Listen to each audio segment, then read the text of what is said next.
So we have Ian here. Ian is one of our famous clients who's had his teeth done.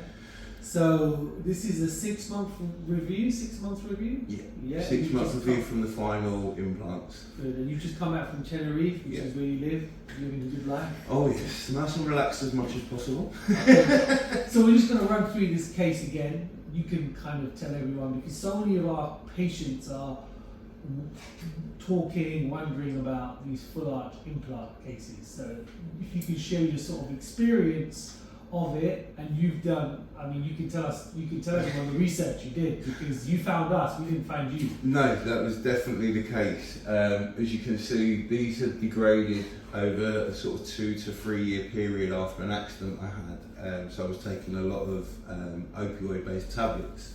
We also have spondylitis in my family, so what I've been doing is spent a couple of years researching, checking, should I go to another country, should I come to you? And then in the end, I found you about a year before I actually plucked up the courage to make the phone call. Wow, 1 year? Yeah, it was roughly a year before I plucked up the courage to actually get in contact with Tamara and actually get it coordinated and sorted. Wow. And tell us, what were you looking for? What was your sort of, because you actually came in with an unbelievable amount of information, and you kind of almost knew everything you wanted, and surprisingly, which is, this doesn't happen a lot of patients come in with misconceptions about things, and they're wondering about something which is irrelevant, but you didn't. You actually knew exactly what you wanted, and you were correct.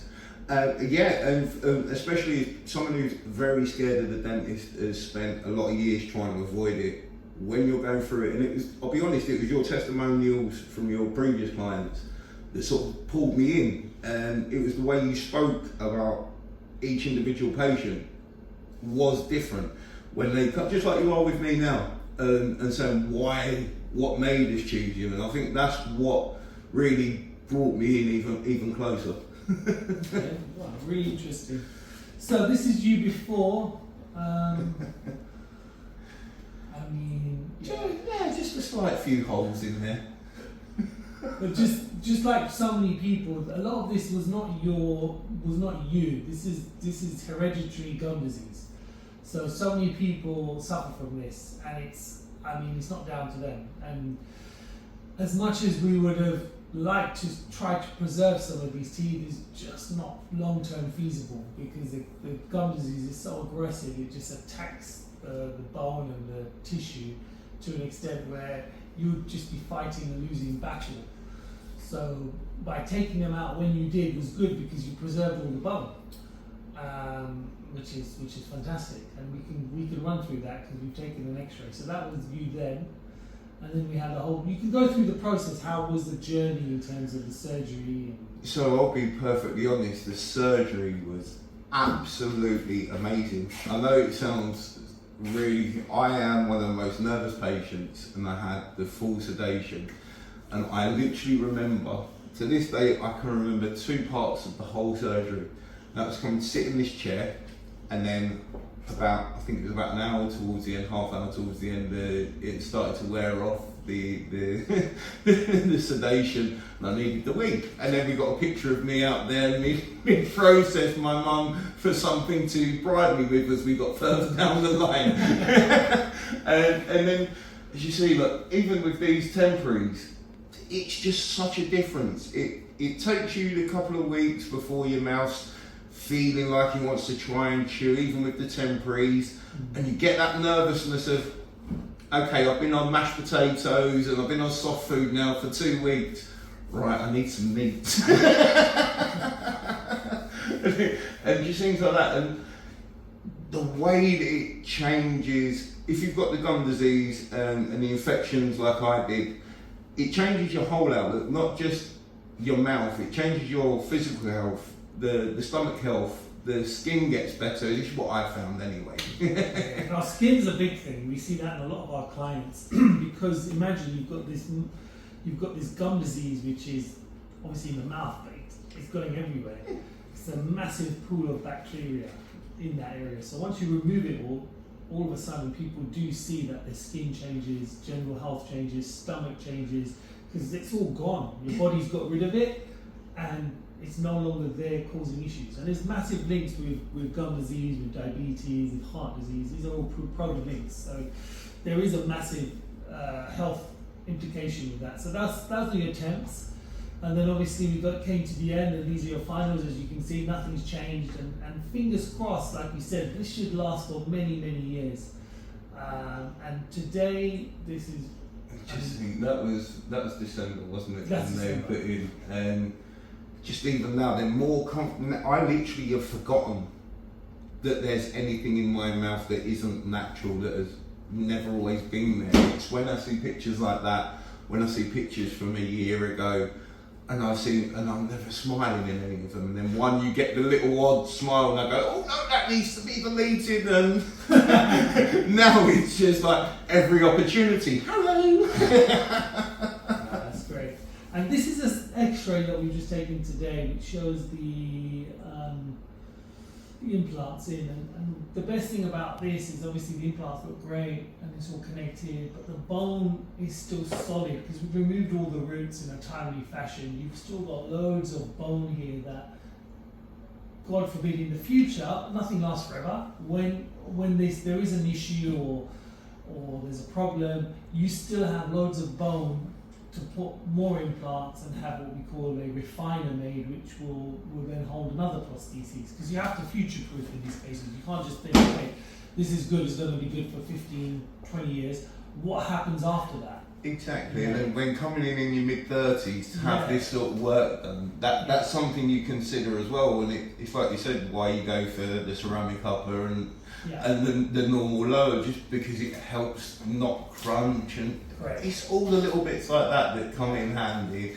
As you say, it just makes everything so much easier. I don't know how many times I'll say it, but no. So this is one of the important factors. I mean, when you have someone this young having this sort of treatment in their early 30s, you have to think long term. This is going to last maybe 15, 20 years, if we're lucky. And then after that, we have to think, okay, what's next? Because after having this, nobody's going to want to go into dentures. Hell no. So we have to future-proof. So by having this bone here and keeping an eye on it, we would potentially in the future be able to place some implants here and here if there was an issue in 15, 20 years time, and up here, and up here, and over here, and over here. These are all possibilities for the future. Hopefully in a long time away, but we have to future-proof. So actually having someone put implants literally in every position now, when it's not needed, is not what we practice. We just do what's necessary, and then in the future we still have an option, which is good to have for. Definitely. Especially whereas I'd done more research into the all-on-6 rather than the all-on-4. It was quite when we'd explained it, it was quite a change to my thought as well, because I thought, no, let's get all of them in, and then they're just solid. And as soon as it was explained in that way with the logic behind it, you go, yeah, of course. Why are we going to do that? And it's a development for us as well, because we used to always do all-on-6 for pretty much everyone. Yeah. Just because the logic was, okay, we've got 6, there's more support, we do it, but then everyone evolves, technology evolves, and even our treatments evolve. Yeah. What I was doing 5 years ago is not what I'm doing now. Exactly. Because you're learning, it's a constant science. So actually, someone young and they've got a good bone, we're thinking, well, no, let's just do 4. If they're really good, these 4, then they'll be fine, and then we've got an option to do another 2 in the future. Exactly. So it's just a different way of thinking. It's an evolution. So no, but the cases, like I said, I'm so happy with the result, and with your final result is just, it's fantastic. And you've got upper ceramics, and you were saying to me earlier that nobody kind of knows you've had anything done, right? No, that's literally in the last 5 months, 6 months since I've had my finals put in. People did notice more with the temporaries, but with the finals, I've literally had about 3 people in the last 6 months ask, have you had some work done? And to 2 of them I turned around and said, I've just had a hygienist appointment, and they believed it. Completely swallowed it, and the third one I told them what I had done, and they didn't believe it. Had to show them even where the implant holes were, because they wouldn't believe that it wasn't just my teeth that have been done naturally and have been restored to what they were, which was fun. I'm not going to lie, that is always, and I think I'm going to enjoy that for the next couple of years, if I'm honest. Even I'm always looking, you struggle because the ceramics are all individually made in this case, so each individual unit is made and then bonded on. It's very hard to tell that it's a ceramic procedure. It's almost like you've just gone and had an implant, where you've had one knocked out, say, in a rugby game, and you go and have one implant put in. But then that ceramic looks too bright compared to everything else. At least these all match. All match. No, that's perfect. So it's a great result. And just maintenance now, every 6 months we'll see you, we'll take some scans, x-rays, just make sure everything's healthy. Perfect. And you see the hygienist. Yeah. Good. Thanks a lot, Ian. Thank you.